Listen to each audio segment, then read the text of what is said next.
Hello everyone, welcome to Any Classes. So in this video, I will take the topic quadratic equations. And quadratic equations में हमारे पास बहुत सारे topics आते हैं. तो सबसे पहले we will take the important one that is related to your upstream and downstream. तो upstream और downstream के बारे में थोड़ा सा discuss करेंगे. उसके पहले concept के बारे में थोड़ा समझेंगे. देन उसके बाद मैं कुछ क्वेश्चंस लूंगा, कुछ वर्ड प्रॉब्लम्स लूंगा जो कि आपकी अपस्ट्रीम और डाउनस्ट्रीम पे बेस्ड होंगी, जो कि काफी ज्यादा इंपॉर्टेंट रहने वाली है आपके बोर्ड एग्जाम 2024 के लिए. Okay, so got it.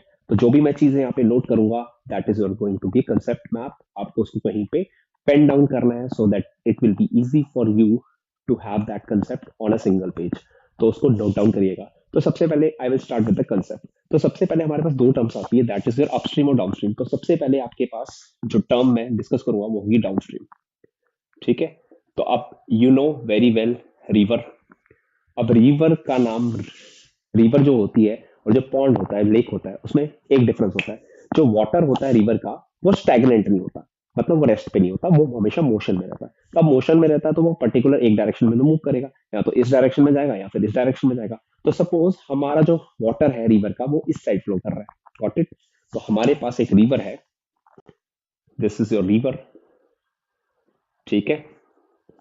और इसकी जो डायरेक्शन है मैं ये एरो से डिनोट कर देता हूँ. Got it. वो जा रही है आपकी इस डायरेक्शन में. Got it. इस पे मैं चला रहा हूं एक बोट. ठीक है. अब ये मैं बोट चला रहा हूं. अगर जो मेरी बोट है उसकी मूवमेंट, मतलब उसकी डायरेक्शन और रिवर की डायरेक्शन एक ही है, मतलब सेम है, तो इस वाले केस को हम लोग कहते हैं डाउनस्ट्रीम. ठीक है. रिमेंबर दिस, बोट की स्पीड को हमेशा एक्स से डिनोट किया जाएगा, तो वो हो जाएगी x kilometre per hour. Whereas आपकी जो स्ट्रीम है, जो करंट है, दोनों की स्पीड को हम लोग हमेशा वाई से डिनोट करेंगे, तो ये हो जाएगी वाई किलोमीटर पर आवर. ठीक है. सो रिमेंबर दिस, अगर आप कभी भी रिवर के फ्लो के साथ फ्लो करते हैं तो आपकी स्पीड हमेशा बढ़ जाएगी. ठीक है. तो अपस्ट्रीम में स्पीड क्या हो जाएगी हमारे पास? Speed will be your x plus y. क्या हो जाएगी? एक्स प्लस वाई हो जाएगी. दोनों की दोनों स्पीड हमारी क्या हो जाएगी? एड अप हो जाएगी. अब एक सिंपल सी example I will tell you. Remember वो हम लोग जो नाव बनाते थे पेपर की, उसको आपने बरसात में जरूर, जो पानी रहता है उसमें आपने रखा होगा. तो जैसा आप जैसे ही छोड़ते थे उसको, तो आपने तो स्पीड नहीं लगाई ना. अब जैसे ही आपने इसको छोड़ दिया ऊपर, तो पानी इस डायरेक्शन में फ्लो कर रहा था, तो एकदम से इसकी डायरेक्शन में फ्लो करने लगी. ठीक है. अब वहां पे बेसिकली क्या हुआ, जो बोट की स्पीड थी उसकी स्पीड में आपकी वाटर की स्पीड प्लस हो गई. तो इसलिए आपकी वो जो नाव है वो इंस्टेंटली कहाँ की तरफ मूव की, जैसे ही आपने इसको छोड़ा वैसे की वैसे वो वहां पे मूव करने लगी. सो this was the case of your downstream. तो डाउनस्ट्रीम में हमारे पास डायरेक्शंस क्या रहती है? सेम रहती है. तो you will can say same directions. ठीक है. और यहाँ पे स्पीड्स क्या हो जाती है? एड अप हो जाती है. ठीक है. तो सिंपली टाइम यहाँ पे हो जाएगा डिस्टेंस अपॉन स्पीड. तो डिस्टेंस आपका पर्टिकुलर दे रखा होगा आपको, जबकि स्पीड्स आपकी क्या हो जाएगी? एक्स प्लस वाई हो जाएगी, जहां पे आपकी एक्स क्या है? Speed of boat in still water. ठीक है. रिमेंबर दिस, ये जो है इन स्टिल वाटर की है. ठीक है. स्टिल वाटर का मतलब बोट की खुद की स्पीड है, ये खुद की अपनी स्पीड है. ठीक है. बोट की खुद की स्पीड एक्स है और स्ट्रीम की करंट की स्पीड खुद की वाई है.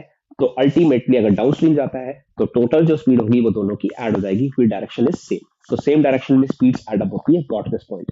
ठीक है. ये हमारा केस कौन सा? डाउन स्ट्रीम का. Now I will discuss the second case, that is your upstream case. तो अपस्ट्रीम केस में क्या होता है? इसका ठीक अपोजिट होगा. तो अपस्ट्रीम में आपके पास क्या आ जाएगी? रिवर होगी. तो suppose again I am having a river जिसमें कुछ करंट्स हैं, लहरें हैं. अब ये जो लहरें हैं छोटी छोटी सी, इनकी डायरेक्शन अगेन सेम है, लेकिन इस बार जो बोट की मूवमेंट है वो लहरों के अपोजिट है. तो suppose this time boat is moving this way. ठीक है. तो पहली चीज यहाँ पे एक चीज आती है, अगर बोट की स्पीड रिवर की स्पीड से ज्यादा नहीं होगी तो बोट कभी भी यहाँ पे नहीं मूव कर पाएगी. तो सपोज सी बात है, बोट हमारी मोटर बोट होगी, तो मोटर बोट की स्पीड को हम लोग एक्स से डिनोट करेंगे. तो फिर से again boat in still water की स्पीड को हम लोग किससे डिनोट करेंगे? एक्स से डिनोट करेंगे. So I will write x kilometre per hour. और whereas speed of stream या फिर करंट को हम लोग किससे डिनोट करेंगे? वाई किलोमीटर पर आवर से डिनोट करेंगे. Got it? तो इसमें डायरेक्शन हमारी क्या है? डायरेक्शन इसमें क्या होती है? अपोजिट डायरेक्शन है. दोनों की क्या है? अपोजिट डायरेक्शन है. तो याद रखिएगा, हमारी अपस्ट्रीम में स्पीड हो जाएगी, अपस्ट्रीम में स्पीड हो जाएगी हमारे पास, स्पीड्स इन अपस्ट्रीम हो जाएगी हमारे पास एक्स माइनस वाई, और units will be kilometre per hour. In the same way यहाँ पे होगी x plus y kilometre per hour. तो इसमें हमारी स्पीड माइनस क्यों हुई? क्योंकि अगर मान लीजिए आपकी 10 की स्पीड है और रिवर की 2 की स्पीड है, तो ये 10 में से 2 माइनस हो गया। ठीक है, तो फाइनली जो आपका आंसर आएगा वो 8 आएगा, और वो भी इस डायरेक्शन में आएगा। क्यों इस डायरेक्शन में आएगा? क्योंकि ये वाली स्पीड आपकी ज्यादा है। तो 10 में अगर आप 10 की स्पीड से जा रहे हो और रिवर का जो पानी है वो 2 की स्पीड से फ्लो कर रहा है, तो आपकी में एक्चुअल स्पीड जो होगी, वो जो नेट स्पीड होगी, वो कितनी हो जाएगी? 10 minus 2, that will be equal to 8। तो I hope you remember this. लेकिन अगर आप भी इधर जा रहे हैं और पानी का भी फ्लो यहाँ पे है, तो आपकी खुद की स्पीड अगर मान लीजिए 10 है और पानी की स्पीड 2 है, तो आपकी स्पीड अल्टीमेटली बढ़ जाएगी। वो कितनी हो जाएगी? 10 plus 2, that will be equal to 12 kilometre per hour.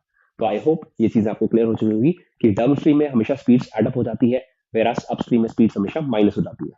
And remember this thing, boat की स्पीड हमेशा ज्यादा होनी चाहिए पानी से, तभी आपकी अपस्ट्रीम कंडीशन पॉसिबल है, अदरवाइज वो पॉसिबल नहीं होगी। तो उसको नोट डाउन कर लीजिए, कहीं पे पेन डाउन कर लीजिए। नेक्स्ट हम लोग लेंगे सीधे कुछ क्वेश्चंस। ठीक है, तो स्क्रीनशॉट ले लीजिए इसका बढ़िया से, नोट डाउन कर लीजिए इसको। ठीक है, next we will continue with our problems. तो प्रॉब्लम्स में आपको पढ़ के बताऊंगा कि किस तरह से आप लोग उसको डिस्कस करेंगे। So I will take some problems over here. So here is the first problem.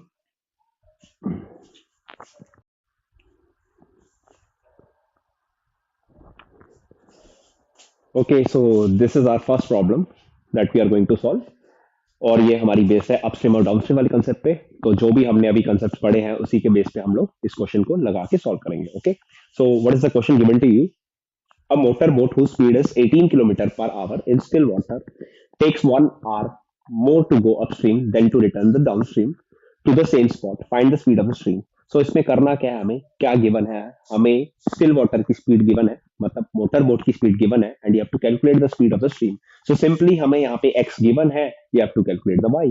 तो हम लोग कर लेते हैं यहाँ पे सॉल्यूशन। तो सबसे पहले आएगा let the speed of motor boat in still water कितनी हो जाएगी? हमारे पास हो जाएगी, that is given to you already, that is 18 kilometre per hour. ठीक है, तो स्पीड ऑफ बोट क्या ले लेते हैं, सॉरी स्पीड ऑफ हम लोग स्ट्रीम क्या ले लेते हैं, that will be equal to y kilometre per hour. अब मैंने ये y लिया, you can take the x also, आपकी मर्जी है, आप कुछ भी ले सकते हैं वेरिएबल्स। ठीक है, तो मैंने यहाँ पे y लिया क्योंकि मैंने आपको x प्लस वाई और x माइनस वाई से समझा रखा है, इसलिए मैं यहाँ पे y ले रहा हूँ। ओके, तो फर्स्ट केसेस ध्यान से पढ़ लीजिए। फर्स्ट केस हमारे पास क्या है? 1 hour more to go upstream. ठीक है, so now what is given to you here? यहाँ पे डिस्टेंस आई थिंक गिवन होगा, let me check the question. I think question में थोड़ी सी गड़बड़ कर दी मैंने, डिस्टेंस दे रखा होगा आपको यहाँ पे।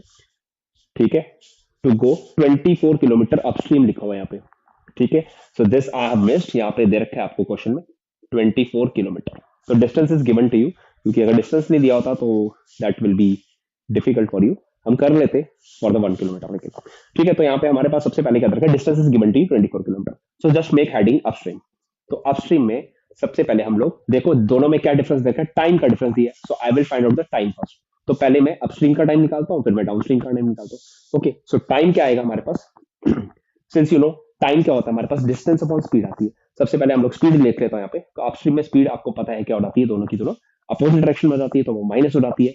सो I told you x minus y, तो यहाँ पे x की जगह 18 आएगा, तो आएगा आपका 18 minus y kilometre per hour. ठीक है, तो टाइम क्या हो जाएगा आपके पास? Distance upon speed. डिस्टेंस आपका 24 है, स्पीड आपकी आएगी 18 माइनस वाई।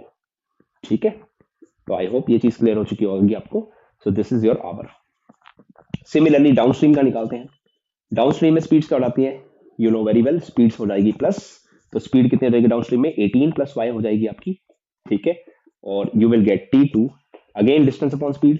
अब डिस्टेंस हमेशा सेम रह रहा है, क्यों सेम रह रहा है? देखिए यहाँ से रिटर्न वर्ड लगाया हुआ, ध्यान से पढ़िए। रिटर्न, रिटर्न मीन्स अगर यहाँ से यहाँ आ रहा है, फिर यहाँ से यहाँ वापस आना, तो जितना डिस्टेंस आने में लगाया उतना डिस्टेंस वापस जाने में भी लगाएगा, because it is given that the boat is returning to the same spot. ठीक है, तो इसलिए डिस्टेंसेस दोनों में क्या रहेंगे? सेम रहेंगे। आने का टाइम सॉरी आने का डिस्टेंस, जाने का डिस्टेंस, दोनों का क्या रहेगा? सेम रहेगा। तो अगेन 24 अपॉन 18 प्लस वाई हो जाएगा। तो आई होप ये दोनों टाइम्स आपको क्लियर हो चुके होंगे। अब सिंपल सा लॉजिक है, जिसमें आपकी स्पीड ज्यादा रहेगी उसमें आपको टाइम कम लगेगा। तो देख लीजिए स्पीड आपकी ज्यादा किसमें? स्पीड आपकी ज्यादा यहाँ पे है, तो इसमें आपको टाइम कम लगेगा। ठीक है, अब दोनों टाइम्स के बीच में डिफरेंस लिखा हुआ है। देखो क्या लिखा हुआ है? It takes 1 hour more to go upstream. Upstream जाने में 1 घंटा ज्यादा लगता है, मतलब अपस्ट्रीम का टाइम 1 घंटा ज्यादा है इससे। तो according to question I will write down ATQ क्या हो जाएगा आपके पास? T1 minus T2 equal to 1 hour। बड़ा टाइम पहले रखिए, छोटा टाइम बाद में रखिए। तो बड़ा टाइम कौन सा था, अपस्ट्रीम का, अपस्ट्रीम में ज्यादा टाइम लगेगा, डाउनस्ट्रीम में आपका टाइम कम लगेगा। तो इसलिए आएगा हमारे पास T1 minus T2 equals to 1। सारी की सारी वैल्यूज पुट कर दीजिए, तो आएगा 24 upon 18 minus y minus 24 upon 18 plus y equals to 1। ठीक है, यू कैन टेक 24 कॉमन, तो कॉमन लेते ही हमारे पास पीछे बच जाएगा 18 minus y minus 1 upon 18 plus y. ठीक है, ये कॉमन का सिलसिला मैंने बहुत बार बता रखा है आपको, तो मेक श्योर करिएगा you have to take common. तो कॉमन लेने से things will be quite easy for you. तो हम लोग लेंगे इसके बाद एलसीएम, तो एलसीएम में कुछ कॉमन नहीं है, so that means LCM will be 18 minus y 18 plus y. तो इसको करिए क्रॉस मल्टीप्लाई, ये बन जाएगा 18 plus y minus 18 minus y, और यहाँ पे आ जाएगा इक्वल टू 1। ठीक है, ये जो नीचे बन गया a square minus b square that is your 18 square minus y square. ठीक है, और यहाँ पे बन जाएगा 18 plus y, then minus into plus will be minus, minus into minus plus, 18 18 will get cancel. तो आपके पास आ गया 2y, बाहर 24, 18 का square will be 324 minus y square equals to 1। Cross multiply लीजिए, तो 24 टू 48 होता है, तो 48 y equals to 324 minus y square. सबको पूरी पूरी इक्वेशन एक साइड शिफ्ट कर लीजिए, what you will get y square plus 48y minus 324 equals to 0। ठीक है, तो आई होप ये क्वाड्रेटिक इक्वेशन आपको क्लियर हो चुकी होगी। Next we have to solve this quadratic equation either by using splitting the middle term or you can apply quadratic formula। तो दोनों में से कोई भी अप्लाई करेंगे और उसको सिंपली सॉल्व कर लेंगे। ठीक है, तो here I will find first D. तो डी क्या होता है, बी स्क्वायर माइनस 4ac। ठीक है, बी की वैल्यू आपकी है 48, तो 48 square minus 4 into A is your 1 and this is your minus 324। तो 48 का स्क्वायर मैं पहले सॉल्व कर लेता हूं यहाँ पे, तो ये हो जाएगा हमारे पास कितना, ये हो जाएगा आपके पास 2304। ठीक है, माइनस इंटू माइनस प्लस होता है, 4 4 का 16 होता है। ठीक है, तो 1296 प्लस कर दीजिए इसमें, तो ये बन जाएगा हमारे पास,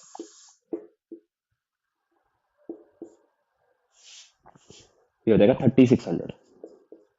ठीक है, सो ऐड करिएगा, you will get discriminant equals to 3600, discriminant आपको मिल जाएगा। ठीक है, next we will calculate the value of y। तो y की वैल्यू क्या आएगी, माइनस बी। ठीक है, तो minus 48 plus minus under root 3600 divided by 2 into 1, तो हो जाएगा माइनस 48 प्लस माइनस 60 अपॉन 2। तो एक आ जाएगी इसकी value minus 48 plus 60 divide by 2, और सेकंड वन बन जाएगी y is to minus 48 minus 60 divide by 2। तो ये सिंपली रिजेक्टेड लिख सकते हो, क्योंकि यू नो स्पीड कभी भी नेगेटिव में नहीं होती है। So next talking about this, you will gate 12 upon 2 that will B 6। सो हमारे पास देयरफॉर स्पीड ऑफ स्ट्रीम और करंट यू कैन से कितनी आ जाएगी, 6 किलोमीटर पर आवर आ जाएगी। सो मेन जो कंसेप्ट था वो तो यहीं तक था। After this it's just a calculation जो कि आपको बार बार यूज करनी है, and you have to be very careful by solving this things, because आपको समझना है कि जहां पे चीजें कॉमन निकलती है, आपको you have to take the common so that it will be easy for you to calculate such a things. तो बहुत इजी हो जाएगा आपके लिए कैलकुलेशंस करना जब भी आप कॉमन निकालते हैं। तो याद रखिए, कॉमन चीजें निकालनी है आपको, ताकि आपके लिए कैलकुलेशन आपकी आसान बन जाए और आपको ज्यादा कैलकुलेटिव वर्क ना करना पड़े। ठीक है, सो डिस्क्रिमिनेंट का formula you have to remember, और क्वाड्रेटिक फॉर्मुला भी आपको अच्छे से आना चाहिए। Those who want to apply, जो भी यहाँ पे स्प्लिटिंग द मिडिल टर्म लगाना चाहते हैं वो भी लगा सकते हैं, आंसर बिल्कुल सेम आएगा। ठीक है, so there is no such issue in that, तो आप कोई भी मेथड अप्लाई कर लीजिए। So this was our first question जो कि था बेस्ड अपस्ट्रीम और डाउनस्ट्रीम में। So I will take one more question जो कि थोड़ा सा डिफरेंट होगा, ताकि हम लोग अलग अलग सेम सेम पैटर्न के क्वेश्चन ना करें, इसकी बजाय हम लोग दूसरा पैटर्न यूज करें। ठीक है, so next I will take the second question. आप इसका स्क्रीनशॉट ले सकते हैं या साथ में इसको नोट डाउन कर सकते हैं। ठीक है, और एट द एंड में आपको कुछ प्रैक्टिस के लिए क्वेश्चन दूंगा। ठीक है, जिनके आंसर्स आप मेरे को कमेंट सेक्शन में लिख के दिखाइएगा। अभी फिलहाल के लिए मुझे एक और क्वेश्चन लेना है, तो मैं second question I will take. ठीक है, तो उसका स्क्रीनशॉट ले लीजिए। Next we will do the second question.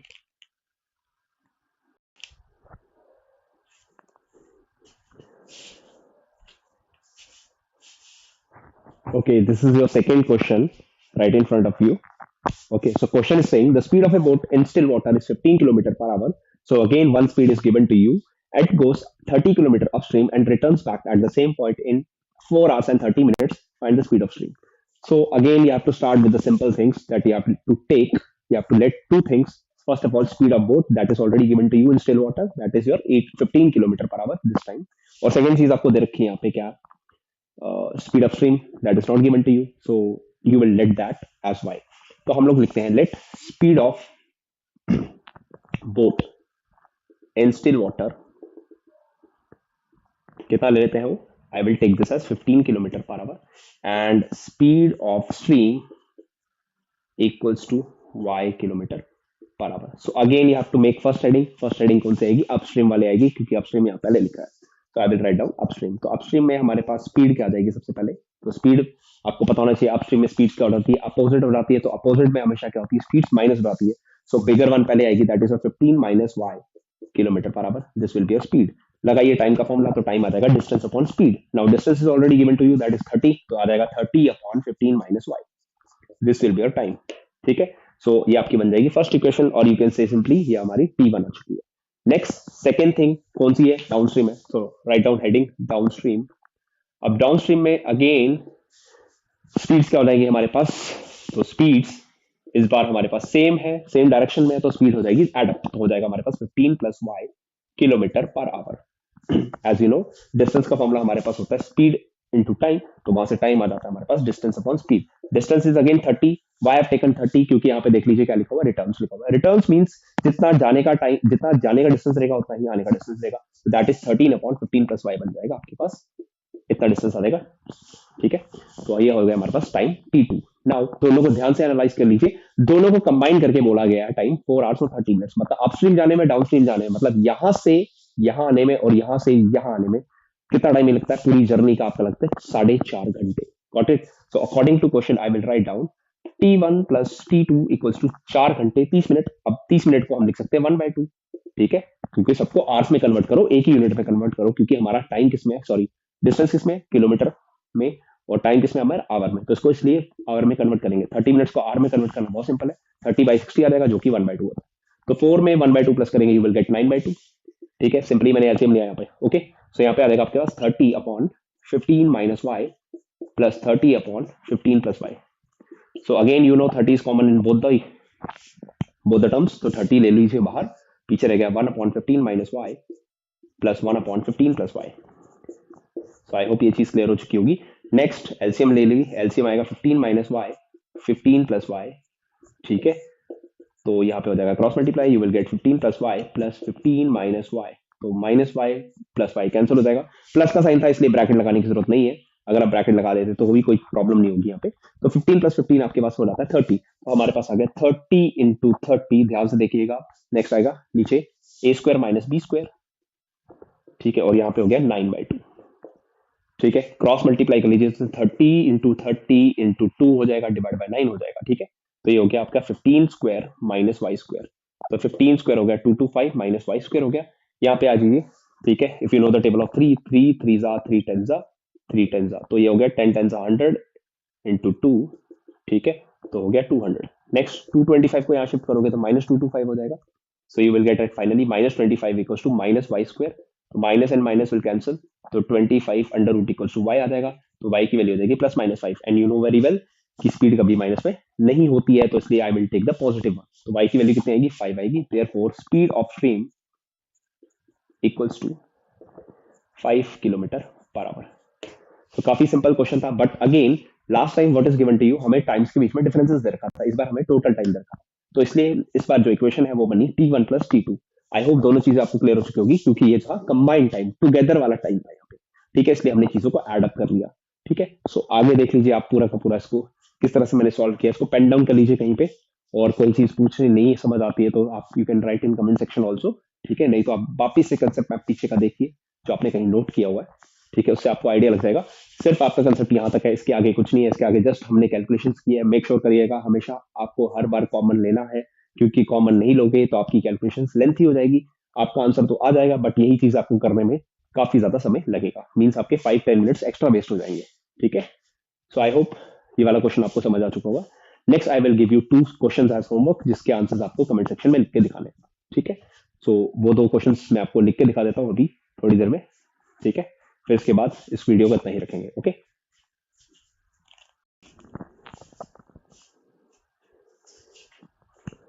Okay, so these questions are your homework. So do this question. इन दोनों क्वेश्चंस को अपनी कॉपीज में सॉल्व कर लीजिए. जो भी आपको कंसेप्ट में बताया उसके according you have to apply and solve this questions, और इनके आंसर्स आपको कमेंट सेक्शन में लिख के मेरे को बताने हैं. ठीक है. सो मेक श्योर करिएगा अगर आपने ये क्वेश्चंस पहले कर रखे हैं तो डोंट थिंक कि दोबारा आप सॉल्व नहीं करेंगे. दोबारा सॉल्व कर लीजिए, क्योंकि आपकी प्रैक्टिस हो जाएगी और देखिएगा कि किस तरह से आपने जो कंसेप्ट जो पहले स्टार्टिंग ऑफ द वीडियो में आपने समझे उन्हीं को अप्लाई करके आप किस तरह से इन क्वेश्चंस को इजीली सॉल्व कर सकते हैं। ठीक है, so I hope you like this video. सो वीडियो पसंद आया तो जरूर जरूर इसको शेयर करिए अपने फ्रेंड्स के साथ, ठीक है, और अपने फैमिली मेंबर्स के साथ। और चैनल पर न्यू है तो चैनल को सब्सक्राइब कर सकते हैं और बेल आइकन को प्रेस कर सकते हैं, क्योंकि इसी तरह आपके पास क्वाड्रेटिक इक्वेशंस की और भी वीडियोस आती रहेगी। So thanks for watching and have a good day. Thank you all.